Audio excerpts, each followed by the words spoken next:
ಉತ್ತರ ಕರ್ನಾಟಕದ ಹಾಸ್ಯ ನಟ ರಾಜು ತಾಳಿಕೋಟಿ ರಂಗಭೂಮಿಯಲ್ಲಿ ಮತ್ತು ಚಿತ್ರಮಂದಿರ ಅಂದರೆ ಚಿತ್ರಗಳಲ್ಲಿ ಚಲನಚಿತ್ರಗಳಲ್ಲಿ ಪಾತ್ರವನ್ನು ಮಾಡ್ತಾಯಿದ್ರು. ಉತ್ತರ ಕನ್ನಡದ ಫೇಮಸ್ ಕಾಮಿಡಿ ಆ್ಯಕ್ಟರ್ ಕೂಡ ಆಗಿದ್ದರು. ಸದ್ಯ ಇವತ್ತು ಅವರು ನಿಧನದ ಈ ಒಂದು ದುಃಖವನ್ನು ಅವರ ಗೆಳೆಯ ಅಂದರೆ ಪ್ರಭು ಹಂಚನಾಳ್ ಅವರಿದ್ದಾರೆ. ಕಳೆದ 20 ವರ್ಷಗಳಿಂದ ಅವ್ರ ಜೊತೆ ನಾಟಕವನ್ನು ಮಾಡ್ಕೊಂಡು ಬಂದಂತಹ ಆತ್ಮೀಯ ಗೆಳೆಯರಿದ್ದಾರೆ. ಅವ್ರನ್ನ ಮಾತಾಡ್ಸೋಣ, ಪ್ರಭು ಹಂಚನಾಳ್ ಅಂತೇಳಿ. ಸರ್, ಈಗ ರಾಜು, ಫಸ್ಟ್ ರಿಯಾಕ್ಷನ್ ನಿಮ್ಗೆ ರಾಜು ತಾಳಿಕೋಟಿ ಅವರ ಸಾವನ್ನು ಯಾವ ರೀತಿ, ಯಾಕಂದರೆ ನೀವು 20 ವರ್ಷಗಳ ಅವ್ರ ಜೊತೆ ಒಡನಾಟ ಇದ್ದಂಥವ್ರು, ಈ ಆ ಸುದ್ದಿಯನ್ನು ಕೇಳಿದ ಕೂಡಲೇ ತಮ್ಗೆ ಏನು ಅನ್ನಿಸ್ತಂತ? ಸುದ್ದಿ ಕೇಳೋದು ಅನ್ನೋದಕ್ಕಿಂತ ನಾನು ಅವ್ರ ಜೊತೆಗೆ ಹೋಗಿದ್ದೆ ಶೂಟಿಂಗ್ ಒಳಗೆ. ನಾನು ಅವ್ರ ಜೊತೆಗೆ ಹೋಗಿದ್ದೆ. ಮೊನ್ನೆ 8 ತಾರೀಕು ಹೋಗಿದ್ದೀವಿ ನಾವು. 12 ತಾರೀಕು ನೈಟ್ ಬಂದೇವಿ ನಾವು. ಅದು ನಿನ್ನೆ ಇದಾಗ್ಯದ. ಅವರು ನನಗೆ ಅಲ್ಲೇ ಶೂಟಿಂಗ್ ಟೈಮ್ ಒಳಗೆ ಬಸ್ಸಿಂದ, ಇದು ಶಂಕರಾಭರಣ ಅನ್ನುವಂಥ ಒಂದು ಸಿನಿಮಾ, ಶೈನ್ ಶೆಟ್ಟಿ ಅವರು, ನಮ್ಮ ಬಿಗ್ ಬಾಸ್ ರನ್ನರ್ ಅವರು ಶೈನ್ ಶೆಟ್ಟಿ ಅವ್ರದ್ದು ಇದು ಶಂಕರಾಭರಣ ಅನ್ನುವಂಥ ಒಂದು ಸಿನಿಮಾ ಶೂಟಿಂಗು.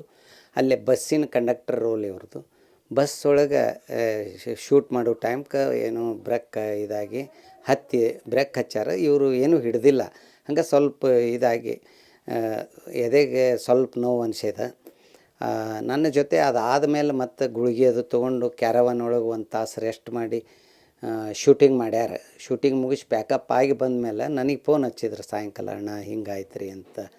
ಇಲ್ಲ, ನೀವು ರೆಸ್ಟ್ ಮಾಡಿರಿ, ಆರಾಮಾಕೈತೆ ಅಂತ ನಾನು ಹೇಳಿ ಇದು ಮಾಡೀನಿ.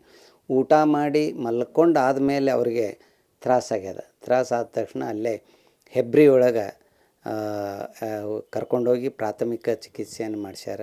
ಅಲ್ಲಿಂದ ಸೀದಾ ಮಣಿಪಾಲ್ ಹಾಸ್ಪಿಟ್ಲಿಗೆ ಕರ್ಕೊಂಡೋಗಿ, ಅದು ಹಾರ್ಟಿನ ಪ್ರಾಬ್ಲಮ್ ಆಗಿದ್ದಕ್ಕೆ ಇವತ್ತು ನಾನು ರಾತ್ರಿ 12:30 ನನಗೆ ಫೋನು ಬರ್ತಾನೆ ಇದ್ದಾವೆ.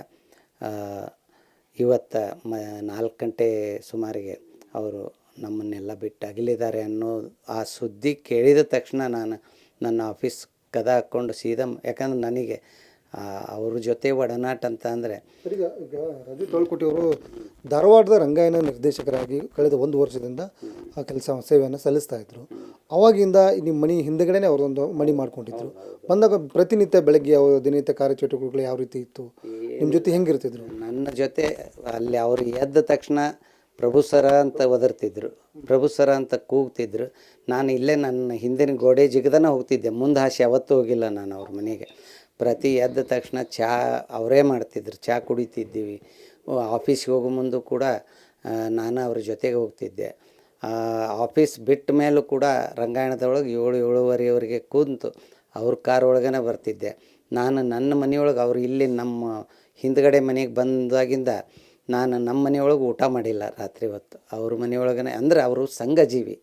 ಕರ್ಕೊಂಡು ಸಾಮಾನ್ಯರೊಳಗೆ ಸಾಮಾನ್ಯರಾಗಿ ಎಂಥ ದೊಡ್ಡ ವ್ಯಕ್ತಿತ್ವ ಇದ್ದರೂ ಕೂಡ ಅದನ್ನು ಯಾವತ್ತೂ ತೋರಿಸ್ಕೊಡ್ತಿರ್ಲಿಲ್ಲ. ಎಂಥ ಸಾಮಾನ್ಯರ ಜೊತೆ ಆದರೂ ಬೆರೆಯುವಂಥ ಒಂದು ಮಾತೃ ಹೃದಯದ ಮನುಷ್ಯ. ಎಲ್ಲರ ಜೊತೆಗೂ ಬಹಳ ಆತ್ಮೀಯತೆಯಿಂದ ಇದ್ದರು. ನನ್ನ ಸಾಕಷ್ಟು ಸ್ನೇಹಿತರು ಕೂಡ ಅವ್ರ ಜೊತೆ ಕೂಡ ಸಾಕಷ್ಟು ಕಡೆ ಹೋಗ್ತಿದ್ದೀವಿ. ಗೋವಾಕ್ಕೆ ಹೋಗ್ತಿದ್ದೀವಿ. ಎಲ್ಲ ಏನೋ ಕಾರ್ಯಕ್ರಮ ಗೋವಾದೊಳಗೆ ಇದ್ದರೂ ಕೂಡ ನಾ ಎಲ್ಲಿ ಹೇಳಿದ್ರು ಅಣ್ಣಾರು ಹೇಳಿದ್ರು ಮುಗಿದೋತಂತ. ನನಗೆ ಫರೀದಾಬಾದ್ ಆರ್ಟ್ ಆ್ಯಂಡ್ ಕಲ್ಚರಲ್ ಯೂನಿವರ್ಸಿಟಿಯಿಂದ ಡಾಕ್ಟ್ರೇಟ್ ಬಂತು ಜನವರಿ ಒಳಗೆ 2025. ನನ್ನ ಜೊತೆ ಒಂದು ಟ್ರೈನ್ ಒಳಗೆ ಸಾಮಾನ್ಯ ಮನುಷ್ಯನಂಗೆ ನನ್ನ ಜೊತೆ 10 ಜನ ಹೋಗಿದ್ವಿ. ಹಂಗೆ ನನ್ನ ಜೊತೆ ಬಹಳ ಆತ್ಮೀಯತೆಯಿಂದ ಕೂಡಿದಂಥ ಮನುಷ್ಯ. ಸರ್, ಈಗ ಕೆಲವೊಂದಿಷ್ಟು ನಾಟಕಗಳನ್ನು ಮಾಡಿದರು, ಚಿತ್ರಗಳನ್ನು 35ಕ್ಕೂ ಹೆಚ್ಚು ಚಲನಚಿತ್ರಗಳಲ್ಲಿ ಆ್ಯಕ್ಟಿಂಗ್ ಮಾಡಿದ್ದಾರೆ. ಬಟ್ ಈಗ ಕನ್ನಡ ಚಿತ್ರರಂಗ ಪ್ರತಿ ವರ್ಷ ಒಬ್ಬೊಬ್ಬರು ನಟರನ್ನು ಕಳ್ಕೊಳ್ಳೋಂಥ ಪರಿಸ್ಥಿತಿ ಬಂದೈತಿ. ಈ ರೀತಿ ಆದರೆ ಹಿಂಗೆ ಮುಂದುವರೆದ್ರೆ, ಸಾವುಗಳ ಸಂಖ್ಯೆ ಹಿಂಗೆ ಮುಂದಾದರೆ ಕನ್ನಡ ಚಿತ್ರರಂಗ ಅಂದರೆ ಎಷ್ಟೊಂದು ದುಃಖವನ್ನು ಅನುಭವಿಸ್ಬೇಕಂತ? ಇದು ಬರೋದು ನೀವು ಹೇಳಬೇಕಂದ್ರೆ ಹಾಸ್ಯ ಕಲಾವಿದರಿಗೇ ಹೆಚ್ಚು ಇಂಥ ಅವಘಡಗಳು ಆಗ್ತಾ ಇದ್ದಾವೆ. ಯಾಕಂದ್ರೆ ಈಗ ನೋಡ್ರಿ, ಈಗ MS ಉಮೇಶ್ ಹಿರಿಯ ಕಲಾವಿದರು, ಹಾಸ್ಯ ಕಲಾವಿದರು. MS ಉಮೇಶ್ ಅವರು ಕೂಡ ಅವ್ರದ್ದು ಆರೋಗ್ಯ ಸರಿ ಇಲ್ಲ. ಹಂಗೆ ಒಬ್ಬೊಬ್ಬರನ್ನ ಇದು ಯಾಕೆ ದೈವ ಒಳ್ಳೆಯವ್ರನ್ನ ಯಾಕೆ ದೇವರು ಮೊದಲು ಹಿಂಗೆ ಮಾಡ್ತಾನೋ ಅನ್ನುವಂಥದ್ದು ಈ ನಮಗೆ ಪ್ರಶ್ನೆ ಆಗ್ಯದ.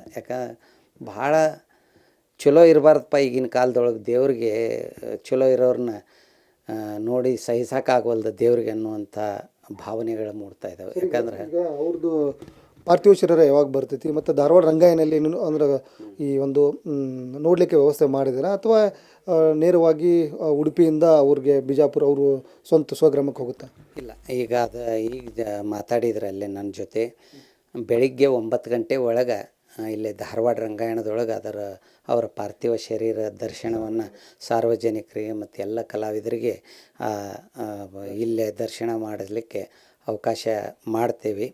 ಯಾಕಂದ್ರೆ ರಂಗಾಯಣದ ಜೊತೆ ಬಹಳ ಒಡನಾಟ. ಅವರು ಮೊನ್ನೆ ಆಗಸ್ಟ್ 16ನೇ ತಾರೀಕಿಗೆ 1 ವರ್ಷ ಆಗಿತ್ತು ರಂಗಾಯಣಕ್ಕೆ ಬಂದು.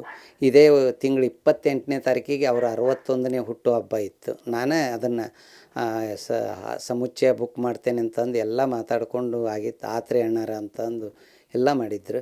ಈಗ ನಾಳೆ ಬೆಳಿಗ್ಗೆ 9 ಗಂಟೆ ಒಳಗೆ ಅವ್ರದ್ದು ಪಾರ್ಥಿವ ಶರೀರವನ್ನು ಇಲ್ಲೇ ರಂಗಾಯಣದೊಳಗೆ ಸಾರ್ವಜನಿಕರ ದರ್ಶನಕ್ಕೆ ಇಡ್ತೇವೆ. ಸರ್, ಈಗ ಸರ್ಕಾರದಿಂದ ಗೌರವ ಸಲ್ಲಿಕೆ ಏನಾದರೂ ಬಯಸ್ತಾರ ರಂಗ ಕಲಾವಿದರಿಗೆ? ಸರ್ಕಾರದಿಂದ ಆಗಲೇಬೇಕು. ಯಾಕಂದ್ರೆ ಎಲ್ಲರ ಜೊತೆ ಯಾವುದೇ ರಾಜಕಾರಣಿಗಳಿರಲಿ, ಈಗ ಸಂತೋಷ್ ಲಾಡ್ ನಮ್ಮ ಜಿಲ್ಲಾ ಉಸ್ತುವಾರಿ ಸಚಿವರು, ಅವರು ಬಹಳ ಆತ್ಮೀಯತೆಯಿಂದ ಇಲ್ಲಿ ಯಾವುದೇ ಕಾರ್ಯಕ್ರಮಗಳಿರಲಿ, ಮೊನ್ನೆ ಕೃಷಿ ಮೇಳದೊಳಗೆ ಸಾಂಸ್ಕೃತಿಕ ಕಾರ್ಯಕ್ರಮಗಳ ಉದ್ಘಾಟನೆ ರಾಜು ತಾಳಿಕೋಟೆ ಅವರು.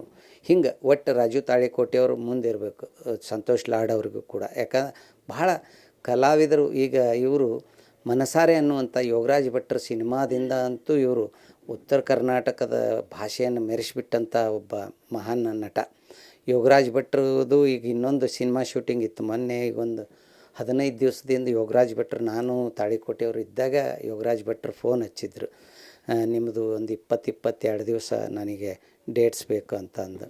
ಆಯ್ತಂತ ಒಪ್ಕೊಂಡಿದ್ರು. ನಮ್ಮ ಅಣ್ಣಾರಿಗೆ, ಅಂದ್ರೆ ನನಗೆ ಅಣ್ಣ ಅಂತಿದ್ರು, ನಮ್ಮ ಅಣ್ಣಾರಿಗೆ ಪಾತ್ರ ಕೊಡ್ತೇನೆ ಅಂದ್ರೆ ನಿಮ್ಮನ್ನ ಇದ್ರಾಗ ಮಾಡ್ತೇನೆ ಅಂತ. ಅಂದ್ರೆ ಅಷ್ಟು ಆತ್ಮೀಯತೆ ನನ್ನ ಜೊತೆ ಇತ್ತು. ಅದು ಕೂಡ ಇತ್ತು ಅವ್ರದ್ದು. ಅಂತ ಒಬ್ಬ ನಮ್ಮ ವೃತ್ತಿ ರಂಗಭೂಮಿ ಮತ್ತು ಚಲನಚಿತ್ರದ ಒಬ್ಬ ಕಲಾವಿದನ್ನು ಕಳ್ಕೊಂಡು ನಮಗೆ ಭಾಳ ನೋವಾಗಿದೆ.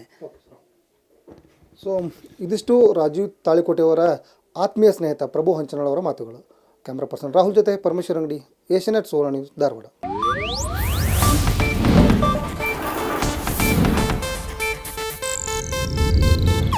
ಇದು ಏಷ್ಯಾನೆಟ್ ನ್ಯೂಸ್ ನೆಟ್ವರ್ಕ್ ಪ್ರಸ್ತುತಿ.